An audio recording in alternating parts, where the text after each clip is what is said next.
Imagine interviewing for a new roommate and you finally find somebody who seems normal, who seems nice, and then just as they're about to move in, your best friend comes to you and says, I've just been chucked out. She's never got on with her mum, always had a really, really rocky relationship with her mum, and she said her mum's just kicked her out and she begged me to let her move in.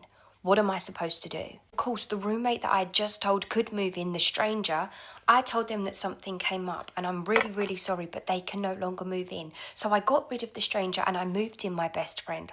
I know that's not the nicest thing to do to the stranger, but what do you do when you're in that position and your best friend needs your help? So she moves in and honestly, everything was great. We had fun. We cooked dinner together. We watched films together. We had drunken nights in, just the two of us. It was everything that it should have been until she found herself a boyfriend. And then with that boyfriend came all of his friends and all of their girlfriends. And all of a sudden, I was obsolete. I was no longer needed anymore. And you know what? That's fine. As long as she's still paying her half of the rent and the bills, I can't control who she's friends with.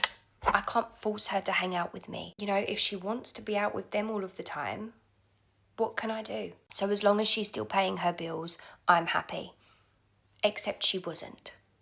2 days ago, I realised that she hadn't transferred me any money. The bills all come out of my account. She hadn't transferred me any money and the bills were due in 2 days' time. Today. You have to remember that at this point, things are already strange between us. I barely see her anymore. She's always staying at his house. She's never home. We never hang out anymore. So I try and call her, you know, to ask where the money is. And I can't get through, but I think, do you know what, that's okay. Because she normally comes home before she goes out anyway, if she's going out, which she probably is going out. She'll come home first and get her stuff, so we'll chat. I'll ask if we can maybe have dinner together and we'll just sit down and we'll have a chat and we'll get to the bottom of what's going on with our friendship and with the money. And I don't really have a doubt that she will give me that money because we live there together. She might be distant, but she's a decent person, you know. Well, she didn't come home that night. It got to about 9 o'clock and I thought, right, let me go check her bedroom just in case she's managed to creep past me and I've not noticed. So I go up to her bedroom and this is where I discover that she is midway packed and midway through moving out. There's not that much of her stuff left. She's moved most of it out and she hasn't come home tonight.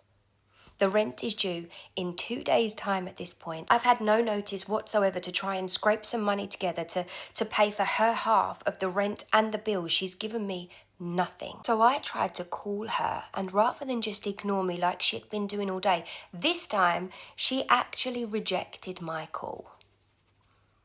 I was pissed. So I did one. I peed in her bottle of Chanel perfume.